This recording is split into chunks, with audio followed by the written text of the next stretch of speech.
તાપી નદીમાં ગેરકાયદે ડ્રેનેજનું પાણી છોડવા મામલે તપાસના આદેશ અપાયા છે। આ ઘટનાને ખૂબ જ ગંભીરતાથી લેવામાં આવી છે। મીડિયા અહેવાલ બાદ જાણકારી મળી છે, જેથી તાત્કાલિક રાંદેર રોડના અધિકારીઓને સ્થળ તપાસ માટે મોકલવામાં આવ્યા છે, જ્યાં સ્ટ્રોમ બંધ કરવાના આદેશ આપ્યા છે। હાલ સ્ટ્રોમ નેટવર્ક બંધ કરવામાં આવ્યું છે। જેટલા પણ સ્ટ્રોમ ડ્રેનેજમાં ભૂતિયા કનેક્શન અને જોડાણો હોય છે તેવા કનેક્શનનો સર્વે કરવામાં આવી રહ્યું છે। જે કનેક્શન કાપવા માટેની કાર્યવાહી શરૂ કરવામાં આવી છે।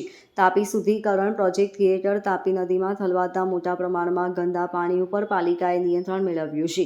જ્યાં પણ હાલ ગંદુ પાણી છોડવામાં આવેલું છે તેને પણ બંધ કરવાની કાર્યવાહી કરવામાં આવી રહી છે। કેટલાક મીડિયામાં અહેવાલ પ્રસિદ્ધ થયા હતા તે મુજબ રામજીવાળા પાલ ખાતે સ્ટ્રોમ નેટવર્ક મારફતે ગંદુ પાણી તાપી નદીમાં ઠલવાઈ રહ્યું હોય તે પ્રકારની માહિતી પ્રકાશિત કરવામાં આવી હતી। આ ઘટનાને અત્યંત ગંભીરતાથી લઈને તાત્કાલિક સુરત મહાનગરપાલિકાના રાંદેર ઝોનના ઝોન અધિકારી સહિત તમામ અધિકારીઓને ઘટના સ્થળે મોકલાવીને સ્ટ્રોમ નેટવર્ક બંધ કરવામાં આવ્યું છે।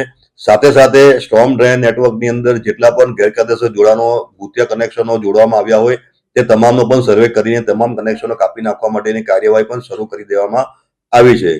સુરત મહાનગરપાલિકા આ પ્રકારની ઘટનાને ખૂબ ગંભીરતાથી લે છે અને મને કહેતા આનંદ થાય છે કે તાપી શુદ્ધિકરણ પ્રોજેક્ટના હેઠળ સુરત મહાનગરપાલિકા અને ગુજરાત સરકારે આપણે તાપી નદીમાં ખૂબ મોટા પ્રમાણમાં ઠલવાતા ગંદા પાણીનું નિયંત્રણ મેળવ્યું છે અને હવે ગંદા પાણીની માત્રા ખૂબ નહિવત પ્રમાણમાં તાપી નદીમાં જઈ રહી છે।